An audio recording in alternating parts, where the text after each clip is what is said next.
Lancé avec Disney+ le 12 novembre 2019, The Mandalorian vient de clore sa première saison au bout de 8 épisodes. Si j'ai déjà parlé des 3 premiers épisodes dans une précédente vidéo que je vous invite à voir, il est maintenant temps de savoir ce que vaut la saison complète. Pour les nouveaux venus, la série retrace les aventures d'un chasseur de primes mandalorien dont les péripéties se déroulent entre les épisodes 6 et 7 de Star Wars. Et si on veut être plus précis, je dirais même que l'histoire prend place peu de temps après la fin du 6e opus. The Mandalorian est l'occasion pour les spectateurs de découvrir cet entre-deux-film, mais aussi de s'intéresser un peu plus à la profession de chasseur de primes et d'en découvrir plus sur les mystérieux Mandaloriens. La série débute comme il se doit, en nous présentant un personnage principal secret et charismatique dans son quotidien de bounty hunter. Un contrat, une cible, une prime, et ainsi de suite. Du moins jusqu'à ce que notre héros décroche LE contrat, qui dictera désormais sa vie. Ce contrat va le mettre en relation avec un certain personnage, dont je tairai le nom pour éviter les spoilers si vous avez eu la chance d'y échapper jusque-là. Ce personnage fera donc office d'événement déclencheur à l'histoire, que j'appellerai principale. Je dis cela de cette façon car chaque épisode sera une aventure, liée aux autres par les rencontres et les personnages, mais globalement indépendantes les unes des autres. Chaque épisode narrera une péripétie ou un nouveau contrat pour notre Mandalorien, l'amenant à faire des rencontres qui lui seront utiles par la suite. À chaque nouvelle aventure, c'est un nouvel environnement qui s'offre à nous. Parfois totalement nouveau pour l'univers Star Wars, parfois bien connu. Mais ce qui est intéressant, c'est qu'il n'est plus question d'un univers vu par les Jedi ou les Sith, mais bien par un chasseur de primes, ce qui donne une dimension western à l'œuvre. La série apporte son lot de nouveautés dans certains épisodes, mais aussi son lot de fanservice par l'utilisation d'éléments bien connus ou de personnages et objets déjà vus croisés ici et là. Là où la série est le plus agréable à regarder, c'est non seulement pour suivre les aventures du Mandalorien, racontées à la old school, mais aussi pour sa réalisation et ses personnages. La façon dont l'action est mise en scène nous offre parfois de très beaux plans, et ces musiques très bien utilisées donnent un ton on ne peut plus adéquat à la série. Je trouve d'ailleurs la bande originale tout à fait à la hauteur, et totalement en accord avec la vision de Star Wars présentée dans The Mandalorian. Si une belle BO ne suffit pas, alors que dites-vous des costumes et des décors ? Pour notre plus grand plaisir, nous avons droit à de nombreux décors réels, à de véritables costumes et à des animatroniques. À ce niveau-là, Disney ne se fiche pas de nous, et n'abuse pas des effets spéciaux numériques.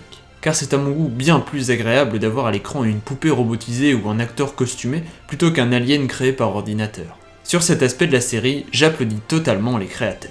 Comme je l'ai dit, la série se la joue vieille école, pour le meilleur comme pour le pire.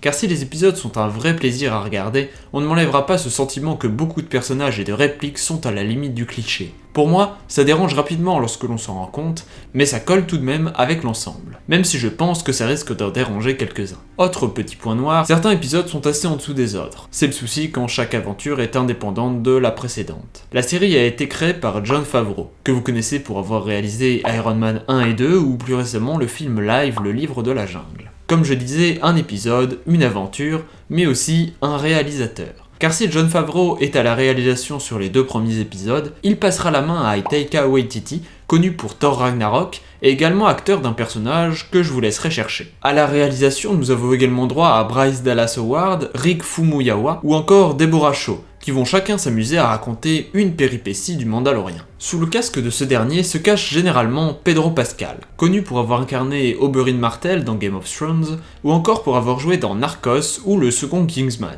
On pourra d'ailleurs le voir prochainement aux côtés de Gal Gadot dans Wonder Woman 1984. J'ai dit généralement Pedro Pascal, car si c'est bien lui qui donne sa voix au personnage, il ne serait pas tout le temps sous l'armure du Mandalorien, ce qui peut être un sacré avantage et pourrait nous permettre d'avoir plus d'épisodes par la suite. En somme, cette première série live Star Wars Made by Disney convainc par son ambiance, sa réalisation et ses personnages. Le héros est charismatique et nous donne envie de partir à l'aventure à ses côtés. La série se permet quelques libertés sur l'univers Star Wars, mais des libertés qui se justifient par l'histoire racontée, notamment pour tout ce qui va concerner les Mandaloriens, qui ont d'ailleurs déjà été plus qu'évoqués dans les séries animées Star Wars Rebels, durant sa saison 3 si je ne me trompe pas. Une BO d'enfer, des animatroniques et de superbes costumes, tellement de choses qui font de The Mandalorian un véritable plaisir à regarder. Si l'histoire principale s'avère assez prévisible et certaines scènes à la limite du cliché, l'ensemble est plus que satisfaisant. Cette première saison est ainsi une très belle introduction aux aventures d'un personnage promis à un grand avenir, je vous le dis. Dommage qu'il n'y ait que 8 courts petits épisodes. Mais en tant que premier fer de lance de Disney+, The Mandalorian est déjà, sans étonnement, renouvelé pour une saison 2, qui comptera, elle, 10 épisodes, et qui arriveront courant 2020. Très bonne nouvelle donc. Comme toujours, en espérant que la série continue sur sa lancée et ne fasse que s'améliorer par la suite, en nous faisant découvrir de nouveaux recoins de l'univers Star Wars tout en gardant cette ambiance western qui lui va si bien. Sur ce, n'hésitez pas à vous abonner pour plus de critiques et à laisser votre avis sur la série en commentaire. Moi je vous dis à la prochaine, ainsi ai-je parlé.